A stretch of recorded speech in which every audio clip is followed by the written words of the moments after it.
Hi everybody, welcome. Like many people, I've always been fascinated by aviation, and I started flying full-size gliders about 30 years ago, and I started flying RC model aircraft about 20 years ago. This video is about gliding and about RC model gliding. Back in 1992, I was browsing around my favorite hobby shop and I noticed a note taped to the wall, and it said, "Come and experience the thrill of flying a full-size glider." And there was a telephone number, and I was instantly intrigued. And so the next weekend I arrived at a small remote airfield which hosted a gliding club. And there, standing outside the hangar, were two of the strangest looking gliders I had ever seen. The Slingsby T21 twin trainer glider was first produced in 1948, just after the Second World War, and was still used for initial flight training by the RAF and many other air forces well into the late 1950s. Quite a few of these T21 gliders are still flying around the world, but I had never seen one before. The open cockpit in the T21 is pretty basic, and the normal cruising speed in straight and level flight is about 35 knots, so it's quite possible to sit next to the person and converse in normal tones where there's minimal wind noise over the open cockpit windshield, which is quite a novel experience.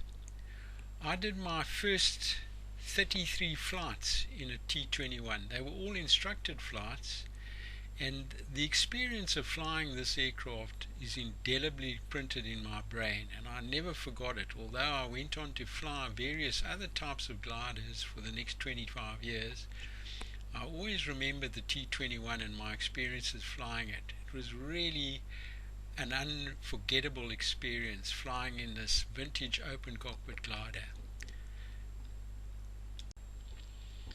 All my flights in the T21 were winch launches, and the winch launching experience in the T21 is sharpened by the fact that the glider is made of wooden fabric, and everything strains and hums and vibrates as you climb on the winch at an almost vertical attitude, and it really is quite an unnerving experience the first time. Fast forward to 2019, and I managed to acquire this exceptional scale model of a Slingsby T21 built by a local builder who's very experienced and has built many large-scale gliders. This glider is 12 years old, and I'm the third owner of it. The model had no cockpit detail at all when I got it, so I immediately set about reproducing the full-size Slingsby cockpit that I remembered as closely as possible in the model. And I also added a scale replica of the Slingsby T21 pitot tube, which is mounted forward of the two front windshields. I also added a pan and tilt camera mount in the right hand seat so that the camera lens would be at normal eye level of a person who was sitting in the right hand seat. The tug aircraft is Craig's Vulgar in the following video. This tug is extremely powerful and it tows any model glider with ease.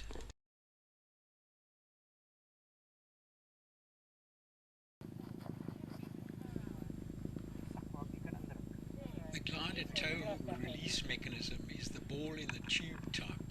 7 kilometers per hour, 1 meter off. This is a late afternoon flight under clear blue skies, which means that thermal activity will be relatively weak and thermals will be hard to find.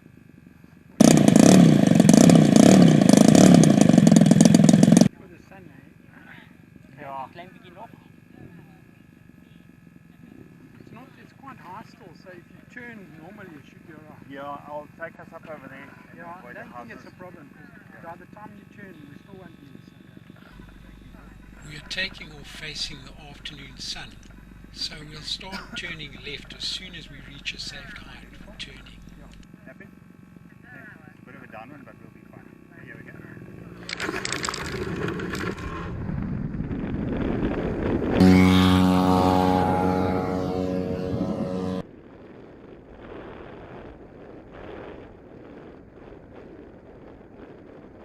The Volga tug aircraft is towing with its flaps out, and it's flying close to its stalling speed at around 50 kilometers an hour. This is quite a fast towing speed for the Slingsby if you consider that the Slingsby's normal straight and level speed is about around 30 kilometers an hour, and you'll notice the wind drops considerably in the speed when we come off the tow.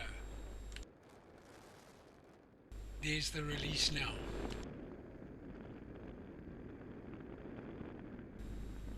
The glider is fitted with telemetry sensors which transmit altitude, airspeed and variometer rate of sink or lift in meters per second. My transmitter gives me a verbal readout of altitude and variometer settings every 3 seconds. The airspeed readout is every 5 seconds.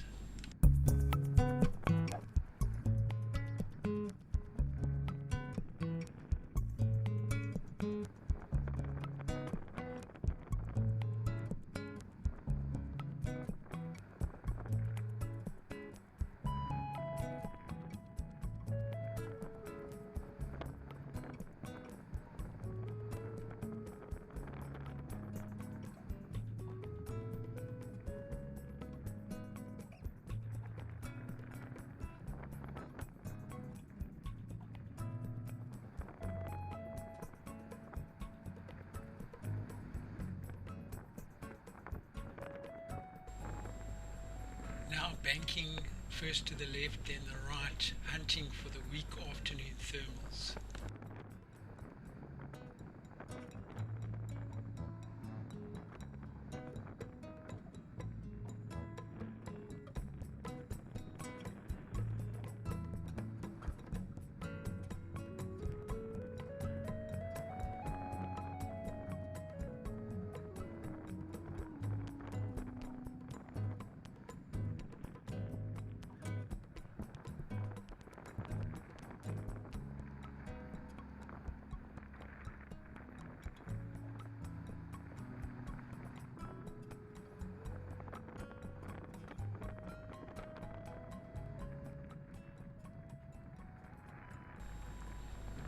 Nice view of the runways just to the right of the cockpit window.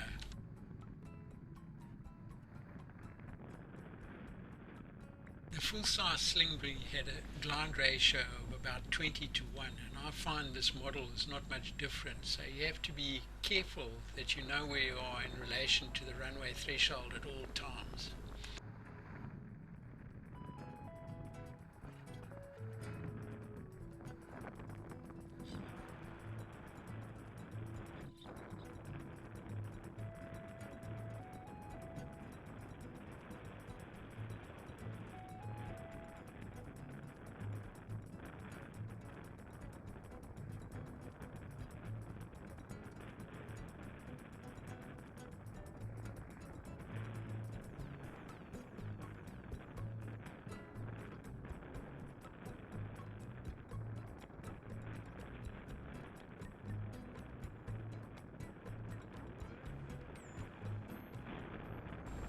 At about 100 meters, I set myself up on a right base downwind leg so that I'll be turning onto the base leg at about 80 meters, which should set me up for a nice approach to the runway threshold.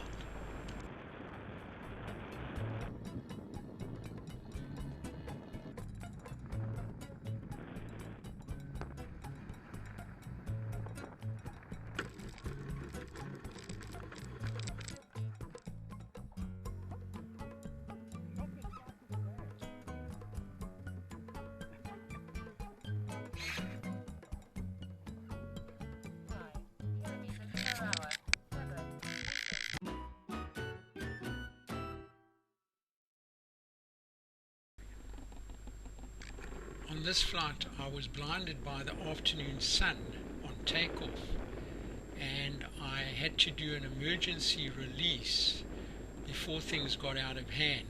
But you'll see I got the glider almost inverted at one point.